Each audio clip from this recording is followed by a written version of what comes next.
Hello, I'm the Doctor. Welcome to DoctorGeek. Today, we're discussing Series 10, Episode 3, Thin Ice.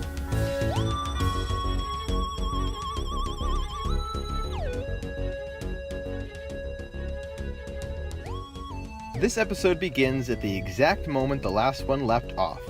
Bill and the Doctor have just landed in what the Doctor thinks is present-day London, but what turns out to be the Frost Fair of 1814, and they are now face-to-face with an elephant on the frozen River Thames.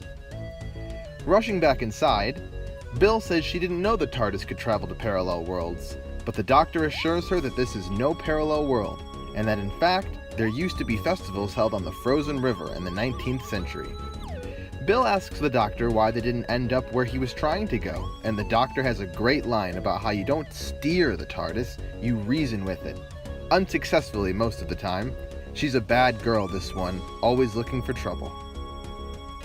Bill is worried about going out in 1814 due to slavery still being around, but the Doctor responds by telling her to find the TARDIS wardrobe and dress for the occasion.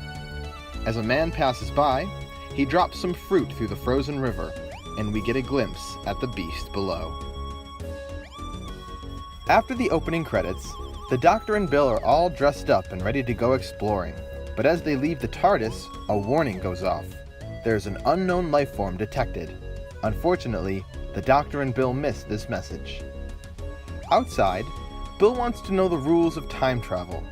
She doesn't want to step on a butterfly and stop someone from existing, but the Doctor jokes around with her, telling her to think of Pete, her friend that just stepped on a butterfly and erased himself from existence to the point where she can't even remember him anymore. Bill laughs this off, but we know that this is a callback to the episode Flesh and Stone, when the soldiers stationed to protect a blind Amy Pond kept being taken by the Kraken Time and erased from existence. The Doctor tells Bill that every day of her life she has the possibility to change the future, so it's best not to think about it. Bill is completely enthralled by the Frost Fair, and she tells the Doctor she wants to try everything. The look of satisfaction on the Doctor's face as she says this is so telling. He's clearly very happy that she's pleased, and he's loving that he gets to show off this amazing location. The following scene is really great, as we see Pearl Mackie really have fun with her role. She approaches every scene with such enthusiasm and excitement that you really feel like she's genuinely experiencing the wonders of the TARDIS. Pearl does a great job of emulating exactly how any fan of the show would react to the amazing places they got to see. Untempered enthusiasm. As they enjoy the Frost Fair, Bill notices lights under the ice, and when she asks the Doctor if time travel has any side effects, he tells her that he sees the lights too. However, before they can investigate too much, they're mugged by a little girl and boy named Kitty and Spider. The children are pretending to be looking for their lost dog, but the Doctor sees right through their con. However, a swift kick to his shins results in the boy grabbing his sonic screwdriver and making a run for it. After a quick chase out into the open ice, the boy Spider is surrounded by lights under the ice, and after stopping to look at them, he's pulled underneath, with just enough time for the Doctor to grab his sonic screwdriver before the boy sinks out of view. At this point, the Doctor is unfazed, but Bill is completely stunned. She demands that the Doctor do something to save the boy, but the Doctor says there's nothing he can do. The boy is gone. We've never seen Bill this upset before, and she storms off without another word. The Doctor tries to get Kitty to tell him where the other children live before they end up on the menu as well, but she runs off. After the Doctor finds Bill, what follows is one of the most powerful and poignant scenes we've gotten so far in Series 10.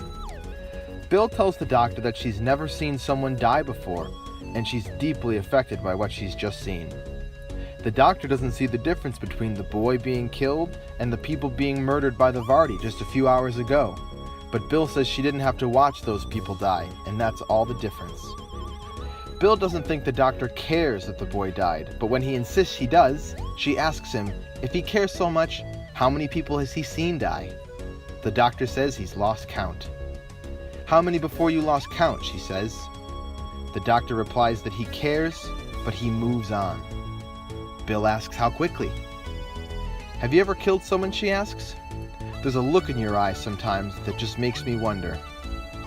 The doctor tells her there are situations when the options available are limited, but Bill's not hearing it. She asks how many, but again, the doctor can't answer. "Don't tell me. You moved on," she spits back at him. Pearl is 100% on form in this scene. She conveys such intense pain in every line she delivered, being so conflicted, not knowing who or what to believe, feeling like she doesn't even know the one person she thought she trusted.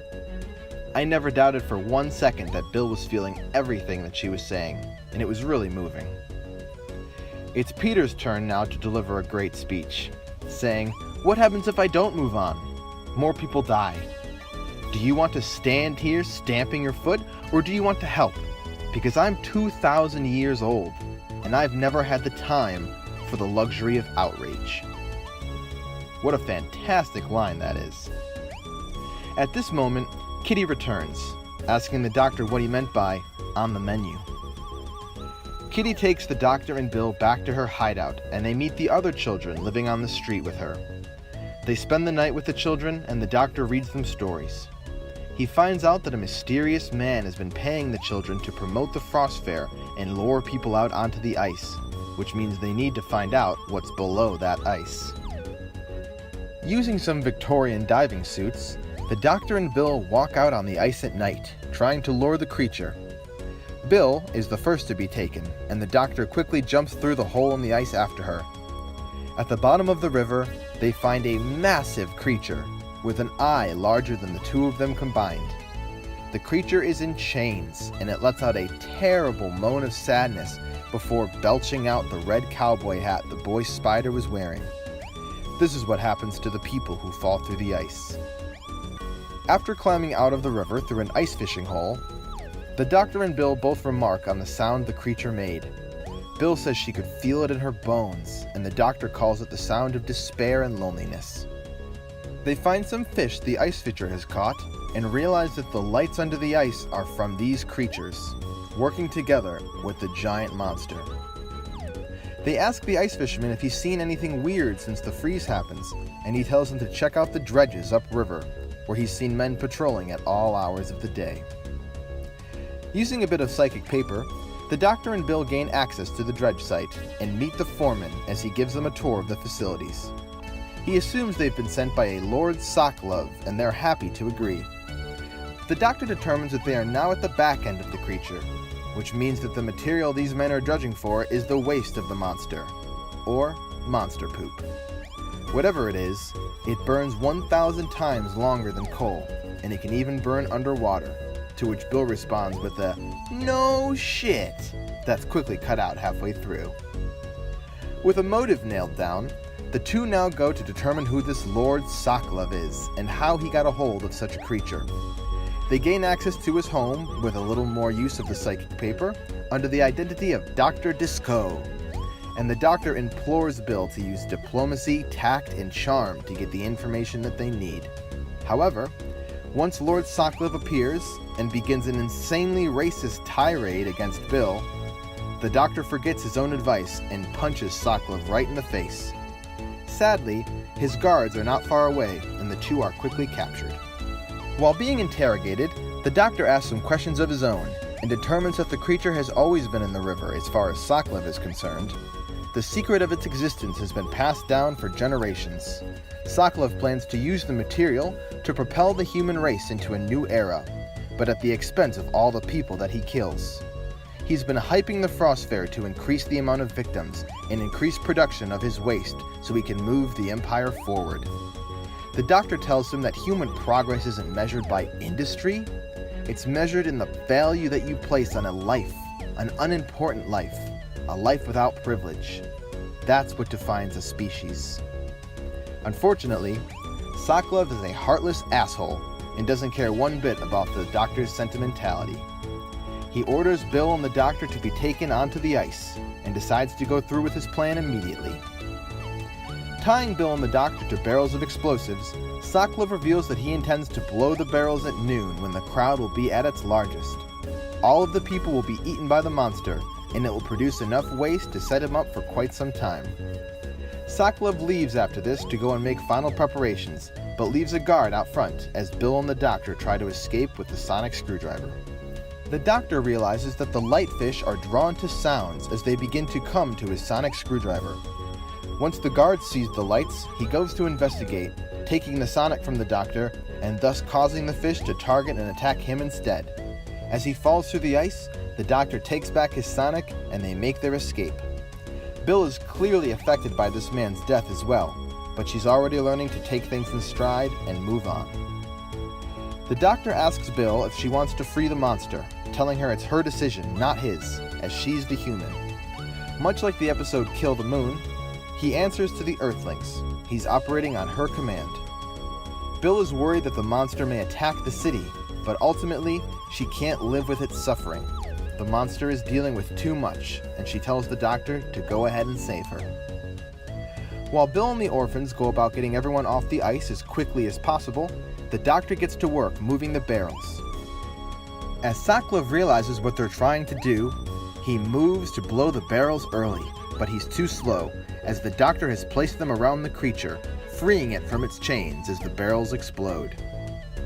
As Sokolov does his best to stop the situation, he falls into the ice, never to be seen again. As for the monster, it rejoices in its newfound freedom and makes its peaceful exit to the ocean. The Doctor assumes it will go someplace cold, and Bill worries about Greenland, but everything turns out okay in the future.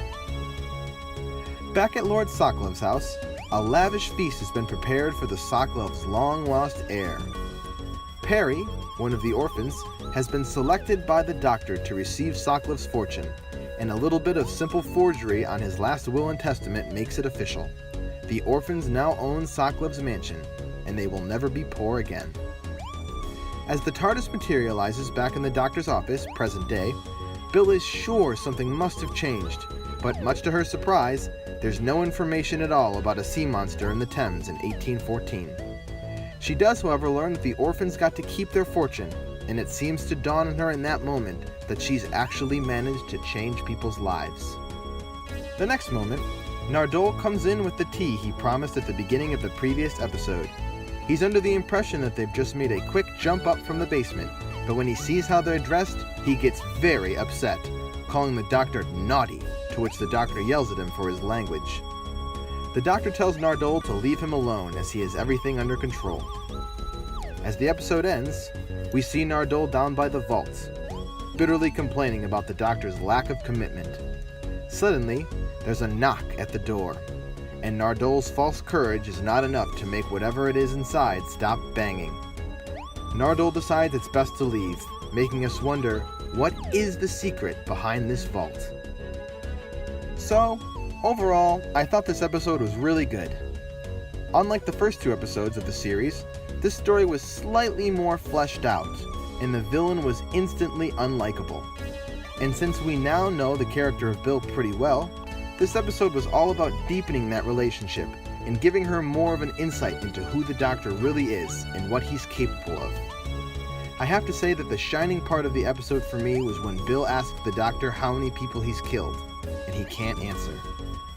Obviously, as the viewer, we know the Doctor is the best of the best, and he only kills to save the lives of others. But Bill doesn't know that yet, and it's not exactly the easiest thing to explain, especially in that situation. Bill realizes she's going to have to accept the fact that some things can't be changed, and sometimes every choice is a bad choice. People die and there's nothing you can do about it. That's something that every companion needs to learn sooner or later. As for what I disliked, the biggest criticism of this episode is that, while it's very good, it's been done before. The story of a giant creature enslaved by the human race as a means to an end is eerily reminiscent of the 11th Doctor story The Beast Below, and even episodes like Kill the Moon come to mind as far as making decisions to save a creature that could possibly doom humanity. Still, it's a good storyline to retread if they have to do it with something, and they did it very well here. Everything made sense, and if you disregard the fact that the entire story is about turning people into monster poop, it's a very enjoyable trip in the Tardis. Of course, I have to throw in the fact that we never find out why the monster was in the Thames in the first place, but it seems like mysteries are going to be the theme of Series 10, and Moffat has completely given up on providing us with backstories to whatever monster he thinks up next. I should really just stop complaining about it. Thin Ice is a fun trip to the past that's believable in its representation of 1814 while being more reserved in the budget department. This episode doesn't look as good as the first two, primarily relying on one main set and an ice background, but its characterization and development of the Doctor and Bill's relationship really make this episode shine, and a satisfying monster covers for the poor backstory. I give Thin Ice 8 sea monsters out of 10. So, that was my review of Series 10, Episode 3. Be sure to like and subscribe for more reviews and Doctor Who news every week. On the side, you can find my review for Series 10, Episode 2, Smile. So check that out if you haven't already, and thank you for being my companion on this journey today. I'm the Doctor. Bye for now.